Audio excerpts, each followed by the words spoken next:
think is a pretty realistic kind of deadline. There are lots of demos kicking around. We've got 13 songs at the minute, which is a good chunk to work with. We still feel like we're missing certain pieces of the puzzle, but that will come in August when we hit the studio to do some more writing and pre-production stuff. And we're waiting on some tour details for next year as well, and as soon as that gets confirmed, then we can start planning everything around that as well. You know, so there's a bit of a logistical and tactical thing going on behind the scenes, but aiming probably around August 2026, so not too long. But like I said, we've got to write it and record it, so it takes a bit of time. But it will be soon. Won't be too long. All right. Given your knowledge of the music industry today, if you had to start your career over tomorrow, what would you do to be successful?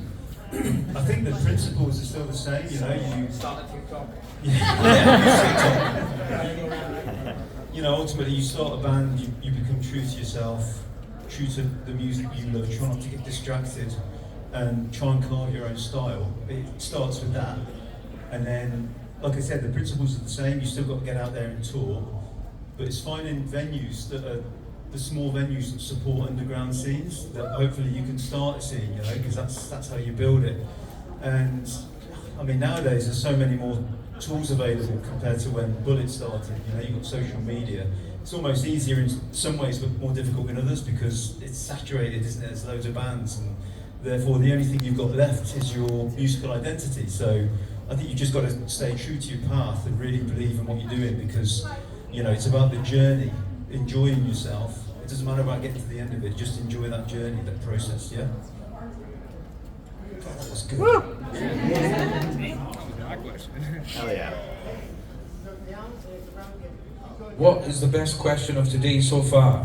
This one, I think. Cool. Who wrote it? This guy. Who This asked right that here. one? Great question, dude. Why did you ask that question? I didn't have a question. I want to make it. Yeah. I didn't think it would be the first three. We were hoping you wouldn't ask that Thanks for the one. question. Next question, yeah. Shithead. That was it. If you were a cover band, which artist would you do? That's a good question. Tom Jones? Definitely for me. What would you? I mean, I don't know, that's kind of how most bands start, you know, when you're young, like we were, you know, we all just covered our favourite artists from Nirvana, Metallica, Machine Head, Slayer, that kind of stuff. And, you know, eventually when you kind of get the bug and you want to create your own music, then you do that, but I don't know. Now, I don't know, man. It's a difficult question, but you know, yeah, we've done loads of covers in the past, and like I said, we started life as a covers band, as most bands do, so I don't know what we'd do. I'd be a Bullet for my Valentine cover band. I'm really good at that. That'd be easy. Double bluff. Yeah. It looks just like that. All right. Is there any book, show, or movie you feel your music would be the perfect soundtrack for? Thanks, Chad. Oh God, I mean, it's really difficult off the top of my head, but I mean, we're watching Severance at the moment, which is completely bonkers. I'm not sure if any Bullet would fit into that, but I don't know. I like the modern horror films like Get Out. You know, you heard of that one?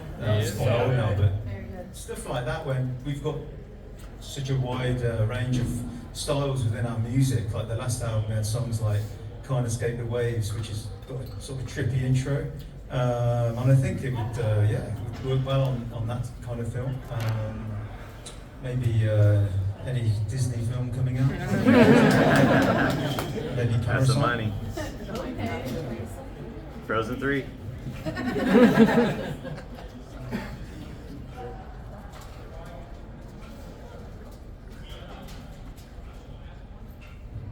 Very bad.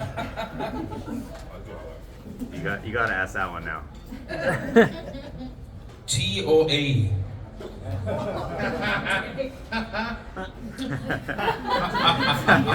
That's a good one. It's a bit. Should we skip that one? What does T stand for? Tacos. Tacos. What does A stand for? Ours. Tacos or apples? Apples or tacos? I go for the healthy option. Yeah, I don't know. I'm hungry, so I'm saying tacos.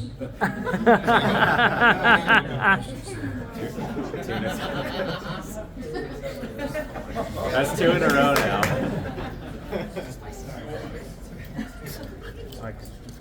What's your favourite thing to eat after a show? Anything? Tacos.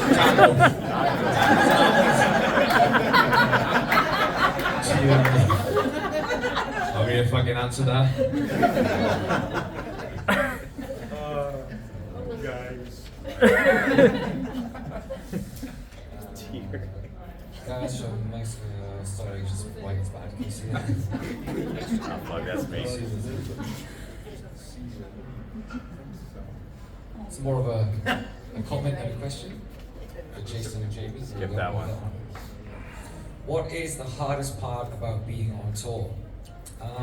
There's lots of hard bits, there's lots of good bits.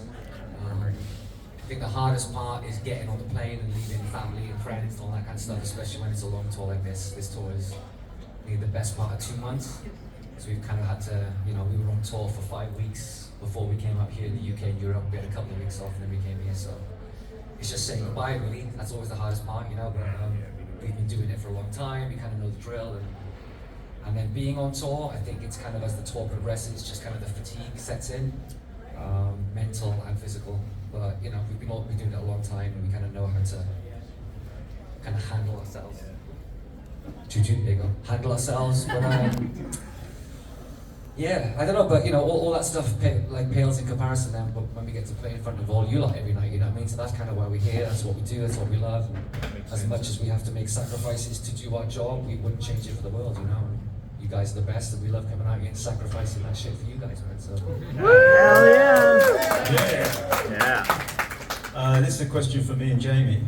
What was it like for you when The Poison first came out, and what is it like for you playing it now on the 20th anniversary tour? That's a really good question, because I can remember when The Poison came out, I was in a band that actually supported Bullet in the UK in a very small venue, so I can remember the vibe around Bullet and it kicking off massively, And that was in York Fibbers, yeah. That's like a tiny little pub in the UK. And yeah, I mean it's surreal, playing the 20th anniversary tour. If you'd have told me I'd be doing that 20 years ago, I mean 20 years, Jesus. But no, it's amazing, I love playing the Poison set, and it's got such a different energy to what we normally do. And like I said earlier, I love that fact about the band, that every album is different. It's got a different kind of energy. Yeah, long may it continue. Hallelujah! Alright, another good one's coming. What was the number one thing you did early in your career that helped you level up in the industry? Well, practice is That was me. everything. We lock yourself away in your bedroom, constantly playing the guitar or playing with somebody else's whenever there was one nearby or in a room, or we were our friends, just hanging out. There was about 20 of us playing guitars, etc. So just learning off each other about 20 people in your bedroom? Oh, hanging out. And commitment. I think commitment to what you do and what you love, and be passionate about it. If you truly believe in yourself and what you really want to do with your life, have a dream, and you follow it, then it comes true. So that's a lot of thanks to you guys. But if you don't put in the hard work and the practice and the commitment and sacrifice, then maybe those dreams will never come true. So dream big. It'll turn into nightmares. Yeah.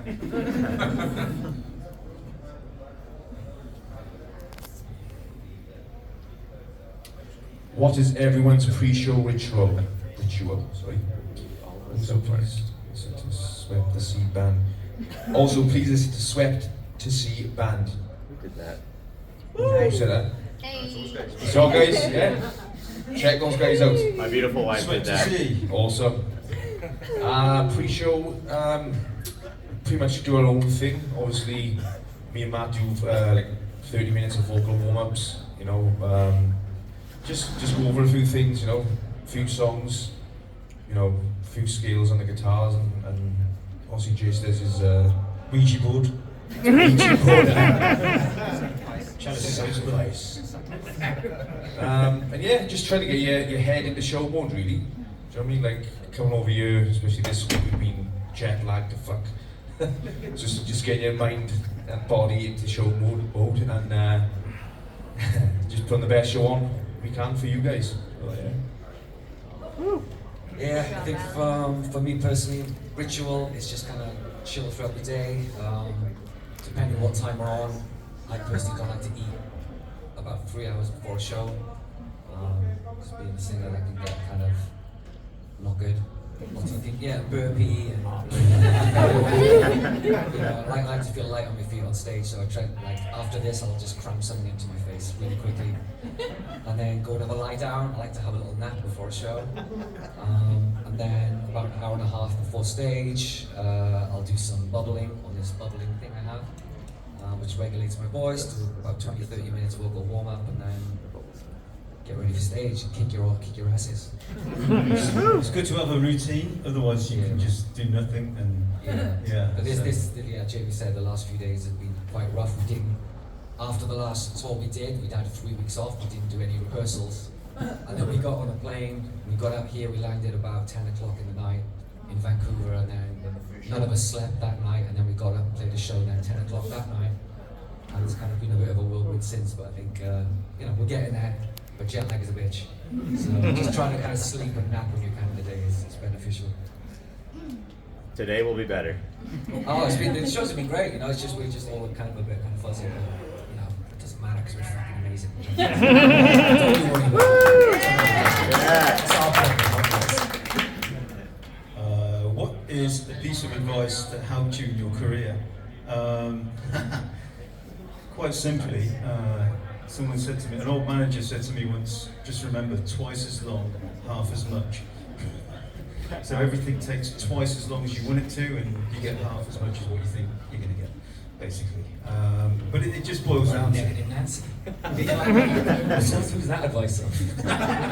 Well, he's gone now. Oh, sorry. Oh no, he's not dead. All right.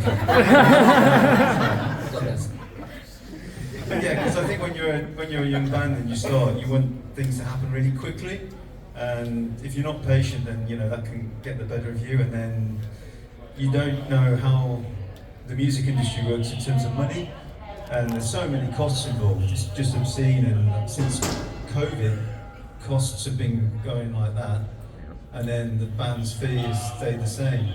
So yeah, you just got to enjoy the fact that you have a career and you have a passion in life, I think, and everything else is a bonus.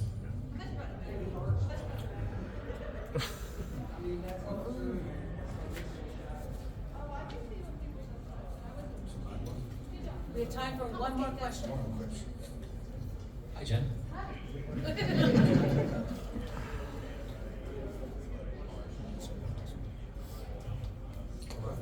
Anyone got any questions? Yeah. New custom guitars? You want new custom guitars, Raj? Sorry? New custom guitars? Hopefully, not on this run. I'm still using my signatures from ESP. They never let me down their awesome guitars. It's a shame they're not available anymore. I'll be asking that question if they would put it back in production, but hopefully either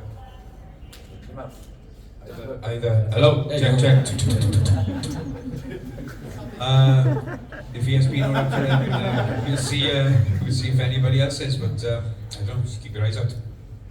A lot of your songs seem to be about you losing somebody. Who did you lose?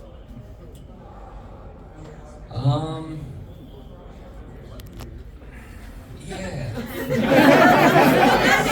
I wouldn't say they're about losing someone. And, they can be interpreted in many different ways. Music is always subjective when it comes to if people like it or not, plus what the content is. People will always read into their own version of events of what they think that song is, and that's beautiful, I want, whatever I write, I want it to be yours as well, so however you connect to it is fine with me. All right.